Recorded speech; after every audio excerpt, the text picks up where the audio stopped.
What changed about the 60s was that it sort of broke the silence of the 50s, when there were there were very harsh consequences for a lot of civil rights activism. But in the 60s, you had a younger generation, and Dr. King was best known as the leader of that generation. But you had young people here in Louisville and across the nation that built a movement of nonviolent sit-ins and freedom rides starting in 1961 to challenge Jim Crow segregation and just say no more. We're not going to be locked out of places. We're not going to be locked out of the right to vote. So the March on Washington is really important to me as a historian of that movement, because it's like a moment. It's a symbol of the unity and the power and the mass movement that was happening in those years. I have actually a very brief memory of this period, which I regret, but this is the nature of one's life. The March on Washington actually came 8 days after my 16th birthday, and I'd been very ill the year before, and so my parents were very, very concerned that I stay close to them for fear of a relapse. So while several faculty and students from my very progressive boarding school in Vermont were going, and in fact did go, I was back in Chicago in the safe arms of my family, only feeling sorry for myself.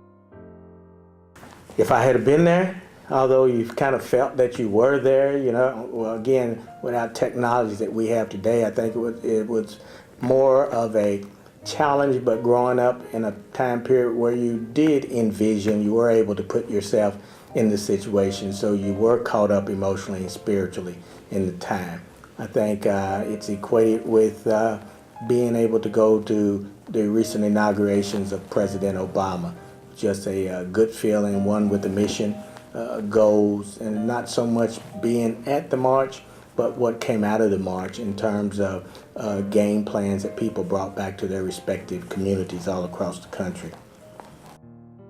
I think what it did for me was to give me a little bit of hope about what my opportunities were, what the future was going to be like, and it helped me to focus a little bit in on how important it is to do for your community and for your people as well as other people, because that was the only way everybody was going to get the same opportunity. I think maybe it's important to talk about what the general mode or mood of the people was. Late 1950s, when I was in high school, I think it would be characterized very much pre-civil rights movement, and the general feeling of the majority of the white population was pretty discriminatory, prejudice, and certainly I grew up in that kind of environment, and it's a matter of time when you will establish your own feelings. I can remember Little Rock 9, which was the first integration of schools in Arkansas in 1957. So I was in high school, and I remember watching that on television and really not understanding completely what was going on.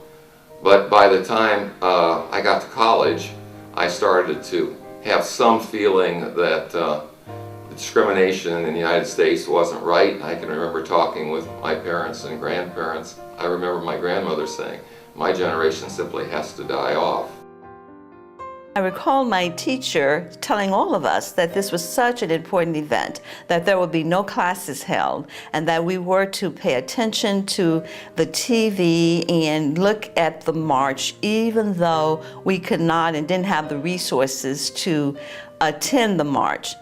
This is in Arkansas, segregated South, and so it was the teacher then took time to really explain to us, some of the historical things that had happened that led to the March on Washington, like the desegregation of Little Rock, of Central High School in Little Rock, and how the Little Rock 9, what they endured. And then Emmett Till and the kind of beatings and everything that he endured, the whole travesty of justice that occurred at that time. So the March on Washington signaled a really pivotal time in the civil rights movement. It was really a time for that really epitomized the civil rights movement and what we were fighting for in terms of justice and freedom and equality. I think one of the really wonderful things about the March on Washington is that it was really something that was part of America because it was televised, and so much of it was shown across the country. And when you think about today, it's pretty remarkable because at that time you really only had ABC, NBC, and CBS. You didn't have 600 TV stations and the news channels and so forth. And I remember coming back, my parents were at work, I was by myself, turned on TV, and I was really sort of blown away by the event. And I'll never forget the magnitude of the crowd that was in Washington, D.C., 250,000 people. And there were white people and black people and people that were young and old and people of all different faiths, but they were all passionate and they were all excited about the march and what it could mean to our country. The other thing that was just amazing was Dr. King's speech. It was mesmerizing. He was a brilliant preacher and a brilliant speaker, and just not just the content, but his delivery was truly inspiring. And I remember that day as if it were yesterday. And so I think it's very fitting for us at the University of Louisville to commemorate this very special event in the life of our country. I recall watching the March on Washington on a grainy black and white television set. I was 11 years old at the time, living in West Louisville with my family. I was riveted to the television set that afternoon, watching speaker after speaker advocate for social justice. Dr. Martin Luther King Jr.'s speech was the most eloquent, powerful speech I had ever heard. To this day, I've never heard a speech that has moved me as much as that speech did. I was too young to realize it at the time, but I was watching a very historic watershed moment in the history of this country.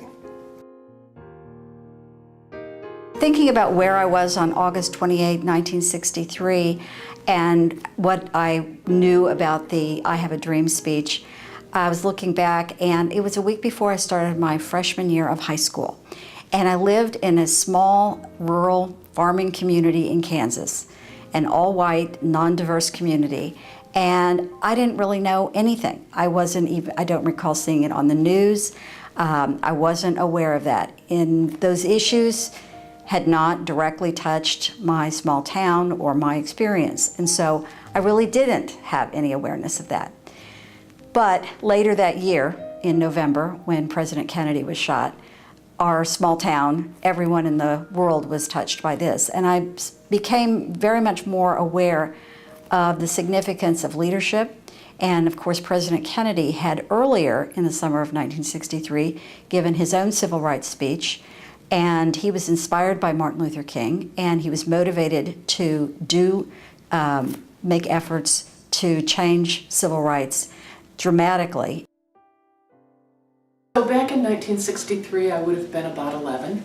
I was one of those little kids that was fairly oblivious to everything that was happening in the world. And so this was such a huge event.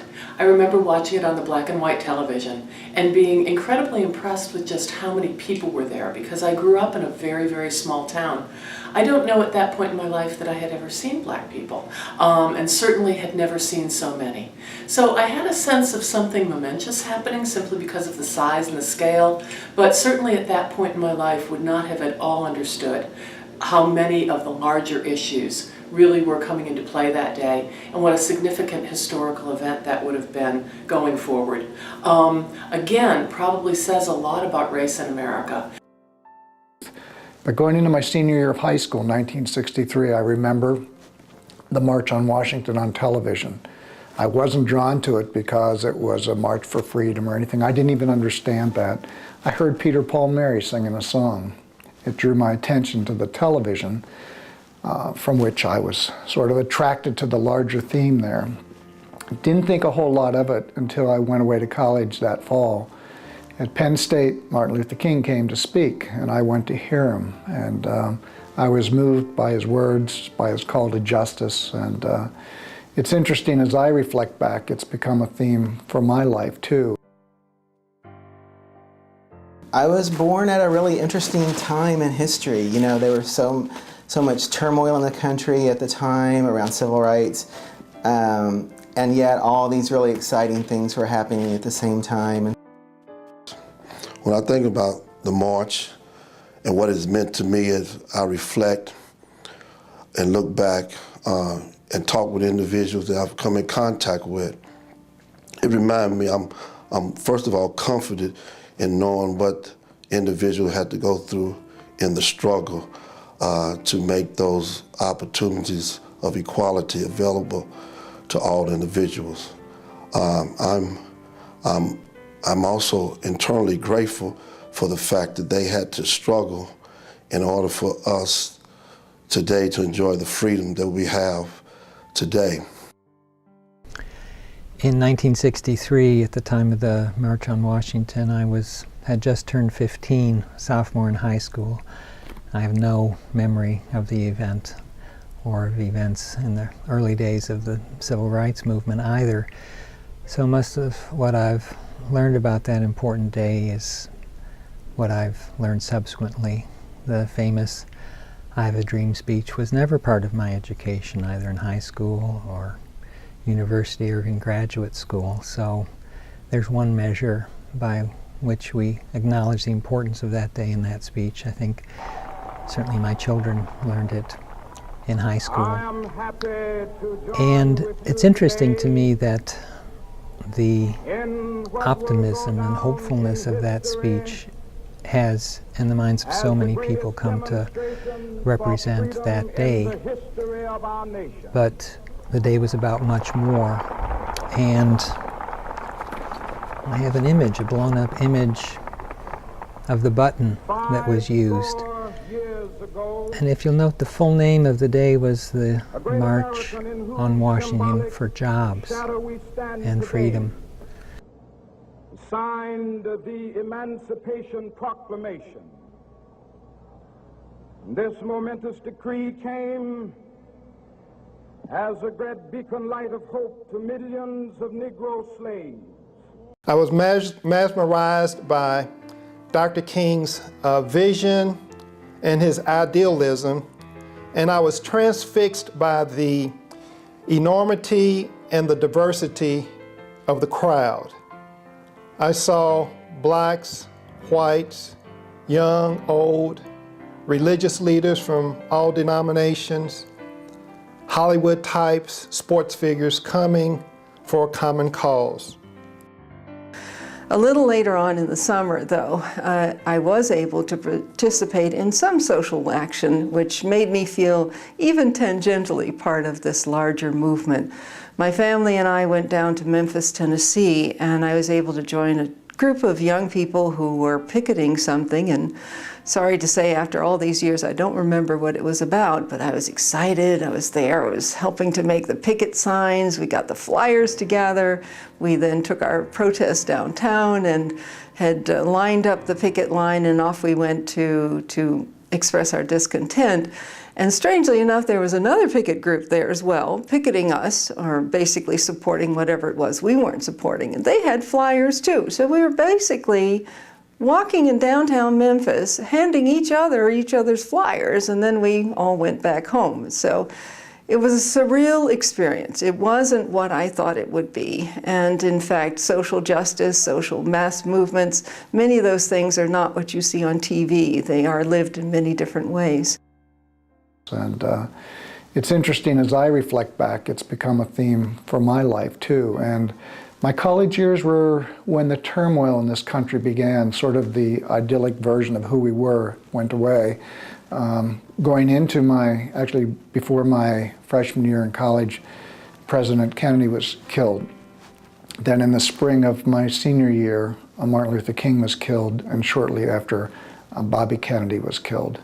So any sense of what this country was about was shattered at that point. I went on to a Presbyterian seminary where I became very actively involved, not only in the peace movement, but in the movement for freedom and justice for African Americans.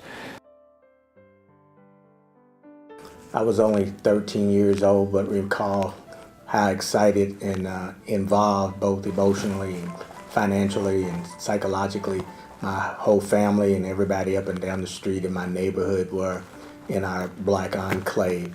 As a kid, I had the honor, I guess you could say, to be one of 6 African American students who integrated the public school system in Shelbyville, Kentucky.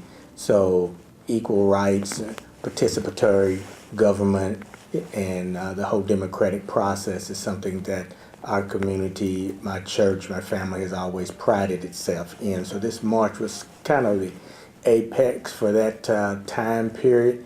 And those that were too young, not able to go, waited around the TVs or radio for the day-to-day account as to what was leading up and what was transpiring. What the March on Washington, what makes it stand out to me is that you had this gathering of black and white titans when you talk about the civil rights movement. From A. Philip Randolph, who really conceptualized this whole March on Washington idea, all the way down to the Young Lions of SNCC. What a lot of people don't understand is SNCC was initially led by Marion Barry, who became the mayor of Washington, D.C. later, and John Lewis, and then later Stokely Carmichael and H. Rap Brown, these incredible personalities. And in the center of this, you had the growing legend of Martin Luther King Jr.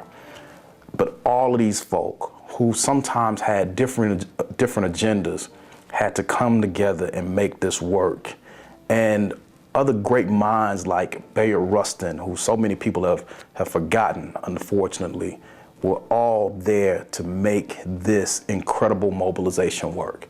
And people of good conscience across lines of race and class, black, white, red, green, purple. I mean, there may have been some aliens there, as far as I know. But it was so historic, and I think the people who were there understood exactly what they were experiencing. And those of us who hadn't even been born yet still can only look back in awe at what that meant and what it means now, 50 years later. It was an incredible time. In 1963, I was working as the sports director for a park in my hometown. The March on Washington was certainly overwhelmingly the biggest thing in the news all the summer of 1963. It was eclipsed, obviously, in the fall when President Kennedy was assassinated. But the march was really big. People were concerned about what did it mean. There were philosophy and there were also just danger concerns. So would this erupt into mass riots, which of course it didn't. I did hear the I Have a Dream speech on TV. I was moved by it, but who could recognize they're watching an iconic happening until long after it happened?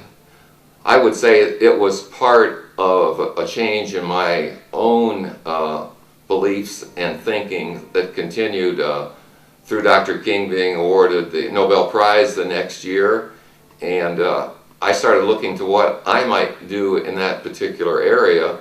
And then came 1968, which was a huge negative year with the assassination of Dr. King in April, and then the last hope, Bobby Kennedy, in June.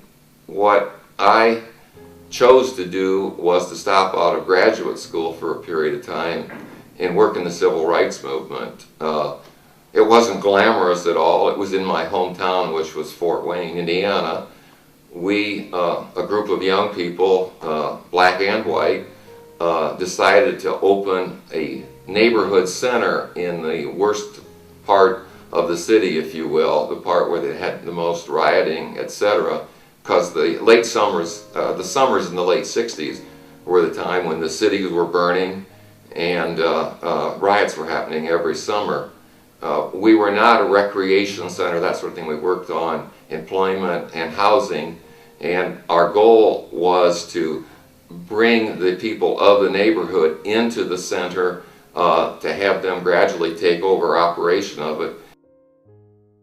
For me, a lot of this changed more dramatically later in the decade when I was living in Detroit with my grandmother, and huge riots in Detroit at that time. So all of that hope in 1963 that you could march, and just by bringing all of those people to talk about and to represent an event, you might bring about change. What we found was that change just didn't happen fast enough. And so by the late 60s in Detroit, literally the city was on fire. And our house was in one of the major riot zones. What I remember is, again, I was probably 15 by then, all of us kids in the living room, and my grandmother and my aunts and uncles had piled all the furniture around us. So if bullets came in, we wouldn't get hit with the bullets. And I remember my uncles sitting in the windows with guns. And so in some ways, those two events, kind of my introduction to all of the problems in the country around being black, that maybe my first glimpse of that was in 1963, culminating 4 or 5 years later with actually being in the heart of what had happened, as all of those frustrations that were so voiced and all of those dreams that were so articulated in 1963, there'd been so little movement toward really making anything better for people that by the late 60s, all of that had just erupted into violence. And so I always have thought about those two events for me as kind of bookends of a beginning of an awareness of civil rights in this country, and then kind of bookended on the other side of an awareness of what our future would look like if we didn't start addressing these. And so from there on, I started reading, I started talking to people, went on to college, deliberately went to college in Detroit, very active in many things that really had to do with making the world better for people. And so race has certainly been part of that, but the larger issue for me has been, when is it enough? When is there enough cruelty? When is there enough kindness? When is it enough torture? When is it enough turning away again and again from the world that we could create if we just turned toward each other instead of away?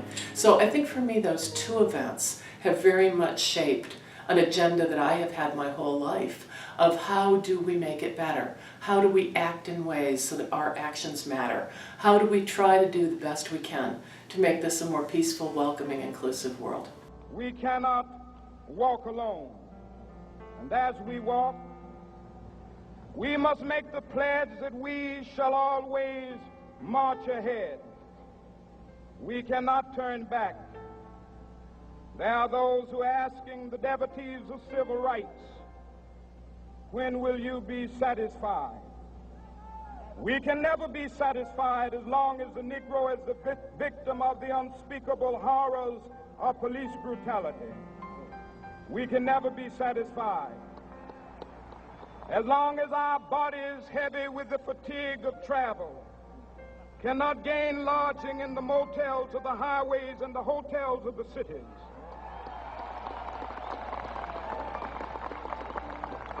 We cannot be satisfied as long as the Negro's basic mobility is from a smaller ghetto to a larger one.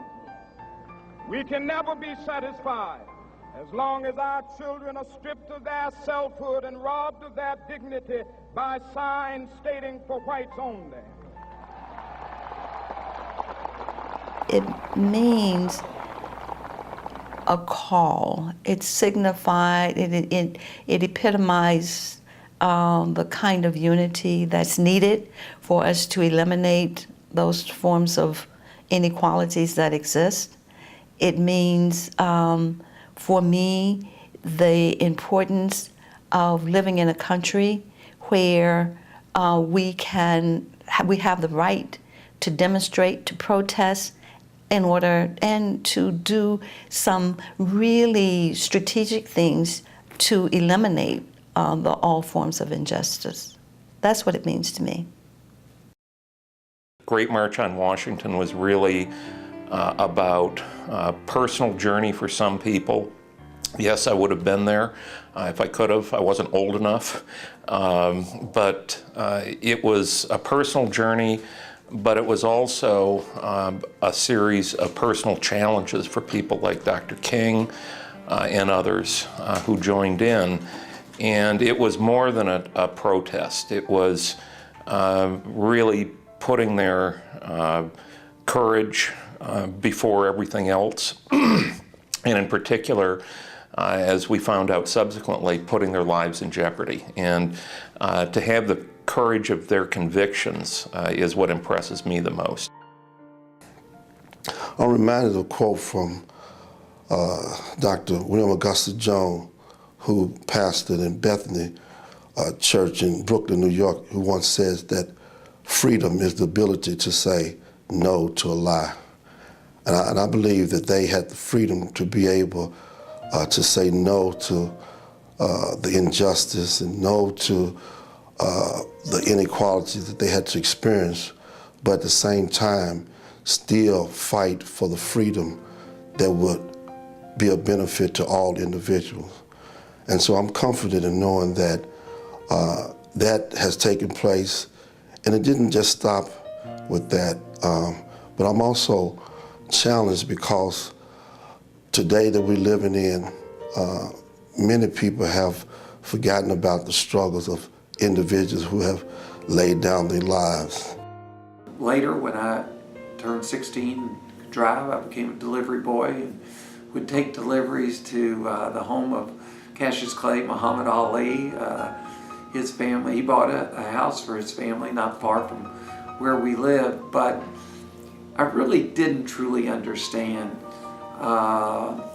that all people at that time didn't have the same rights. And so that message was really part of what I think the March on Washington meant to me, is that we still had more to do in this country. And as I think today, I think we've come a long way. I think the March on Washington had a great impact on public policy in the United States with the Civil Rights Act and the passage of the Civil Rights Act and the Voting Rights Act. But as I think about where we are today in 2013 at the university, in our community, I'm reminded not really so much of Dr. King's I Have a Dream speech, but a sermon that he delivered at Ebenezer Baptist Church shortly before his death. And he talked about unfulfilled dreams, and he talked about unfinished business. And he had a line that he said, one of the great agonies of life is that we work to finish the unfinishable. And he talked about Woodrow Wilson, Mahatma Gandhi, the Apostle Paul, and others who wanted to get things done during their life and they were unable to.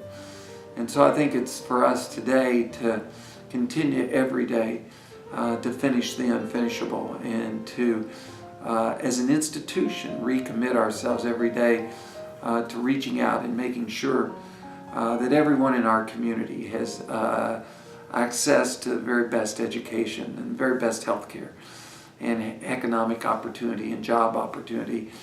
And we've come a long way, but we've still got a lot more to do. I reflect back on Dr. King's speech. It's still the most inspiring speech I think I've ever heard. It was such a message of hope and a message of unity, of purpose. But 100 years later, the Negro still is not free. I think it's amazing how far we have come. I'm delighted to be able to actually speak as somebody who was a college student at that time. It was a totally different world. And I really sought ways as I move forward that I might be able to be helpful to the overall areas of discrimination and equal rights. Obviously, being white, I knew had many conveniences and so forth. It did seem that we had some responsibility to try to do something about that. One of the things that resonated with me, even though I was young and much, much younger, and it was really how all of these people could come together and to have this call for freedom and equality.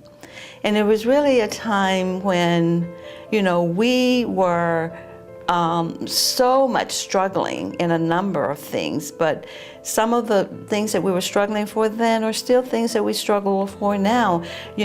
All of the forms of structural inequality that exist then and to some extent still exist now. Those such as economic, health, and all of the other forms of disparities that we find in the legal system and other places. So, it was a signal that, while some progress has been made, there is much more progress that we have to do, and that we cannot rest on whatever forms of progress, significant or insignificant they may be, that we have to really galvanize the energies to continue to struggle for the elimination of all forms of racism, all forms of injustice.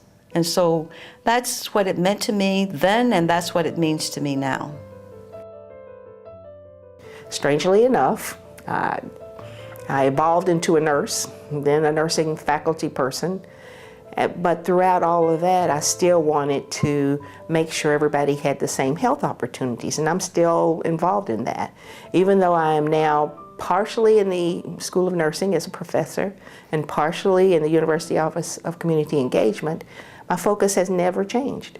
It has always been on trying to be equal, try to equalize the field for people in terms of their health, which in fact impacts every aspect of their lives. So community organization, community advocacy is still what I do after 35 years in nursing. So even though I wasn't quite sure what was up, it actually had a really strong impact on how I felt about myself and how I felt about other people. And I will always be grateful to Dr. King for doing that for me. Although I have, 50 years ago, I was not aware of what Martin Luther King was doing to any great extent. I certainly, 50 years later, having left a less diverse environment and being exposed to diversity, I have been very fortunate and had the opportunity to work on these issues in a number of ways, and I am so pleased that the University of Louisville is recognizing this event. So as I reflect back over the 50 years since the march, it was an event. It had great magnitude, but for me it was the beginning of a journey that has continued through most of my life. And the theme of justice, the theme of equality, have stayed with me through that and have identified and helped define who I am as a person and who I am as a professional, who I am as a social worker. I'm proud to call Dr. Martin Luther King one of my heroes, and I look forward to continuing on this journey and this march to celebrate freedom. We can make a difference if everyone do their part, everyone do what needs to be done. We can move forward in making this place a better place. I believe, I'm confident that we can make a difference if we just strive to do our part. We can't change the whole world, but we can change the world that is around us. So I'm grateful, and I'm happy for being able to be a part of this opportunity, to be a part of this history making. As Reverend Al Sharpton said, it's not just a commemoration, but it's a continuation of what has taken place. That as we continue to be open to the struggles, the challenges of our day and what we need to do, I believe and I'm hopeful that we can make it a better world. My political activism that was ignited by the March on Washington continued throughout my college days at Dartmouth and really has continued throughout my personal and professional career even to this day.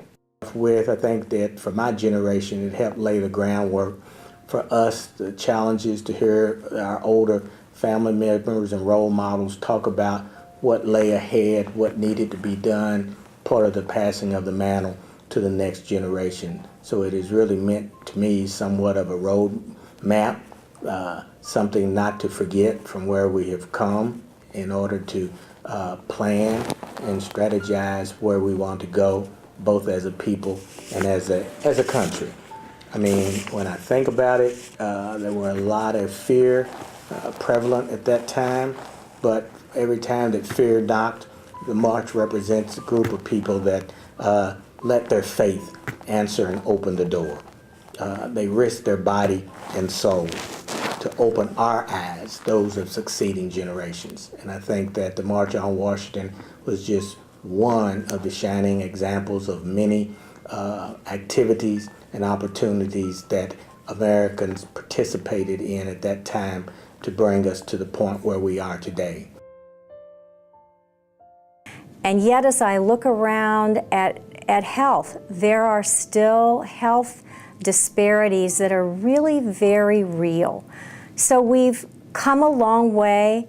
The words are there, the laws are there, but we still have a ways to go on making that dream really become a reality.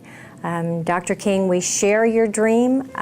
We share the goal of the pursuit of justice, and we're working on things. We still have a ways to go, but it's a goal that is worth all working together for.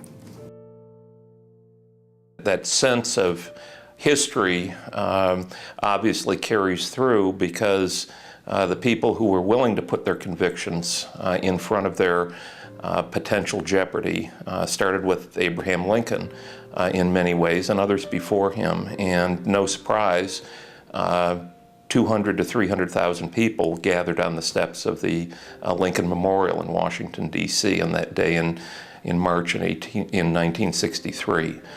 So that's really what it means to me, a really important event, and it obviously led to a cascade of other events and legislation, in fact, that stamped out the iniquities that people had allowed to remain in place for so long based upon the color of one's skin. I'm really grateful to be here at U of L and working on diversity issues and a part of the exciting work that the Vice Provost for Diversity is doing here at U of L.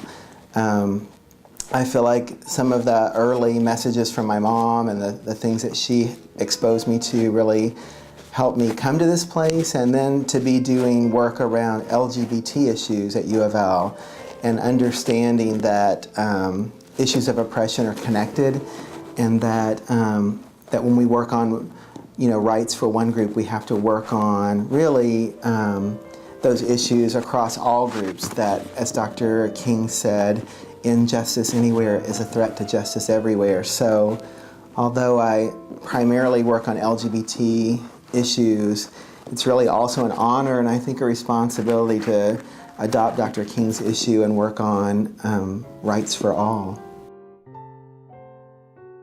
My job as provost here at U of L, these are certainly issues that we've faced again and again, so that even as a campus community, we have worked so hard to try to make this an inclusive, respectful, valuing place.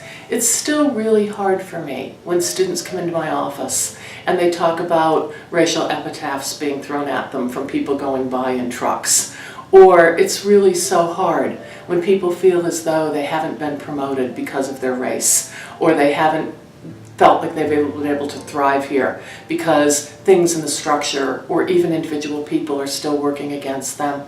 So I think for all of us, as we celebrate this 50th anniversary, it's a time to reflect on this and time to ask ourselves again, what in our structures have to change? And maybe more critically, what in our own lives and our own actions have to change? So progress is possible, and I hope in the realm of employment and poverty and gross disparities of income and wealth in this country, we'll see more progress made in the years ahead.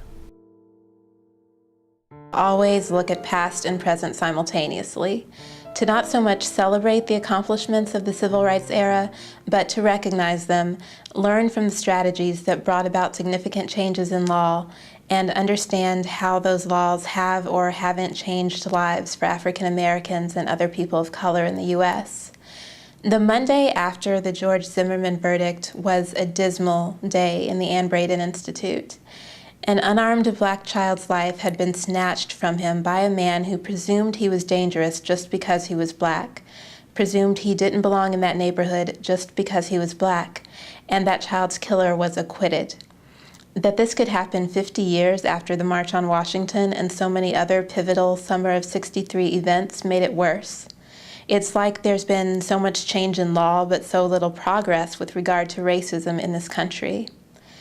As I look at the text of Martin Luther King Jr.'s I Have a Dream speech in preparation for the 50th anniversary of the March on Washington, I see that in my lifetime, the speech, the march, that moment, and almost the entire movement has been sanitized down to the line, judged not by the color of their skin, but by the content of their character. King's outcry for freedom has been turned into proud declarations of colorblindness. King said 1963 is not an end, but a beginning. Those who hoped that the Negro needed to blow off steam and will now be content have a rude awakening if the nation returns to business as usual. There will be neither rest nor tranquility in America until the Negro is granted his citizenship rights. The whirlwinds of revolt will continue to shake the foundations of our nation until the bright day of justice emerges. We're still in that until period. I haven't experienced the abject discrimination and brutality of Jim Crow. I've reaped the benefits of others' endurance, resistance, and determination, but I've still been left with the civil rights movement's unfinished business.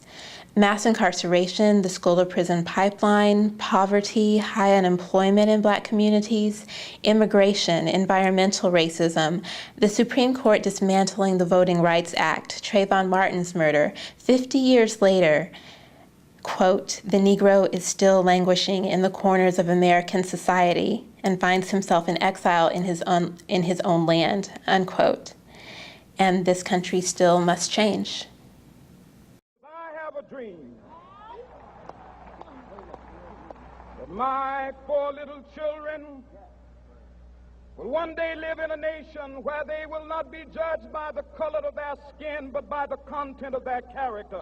I have a dream today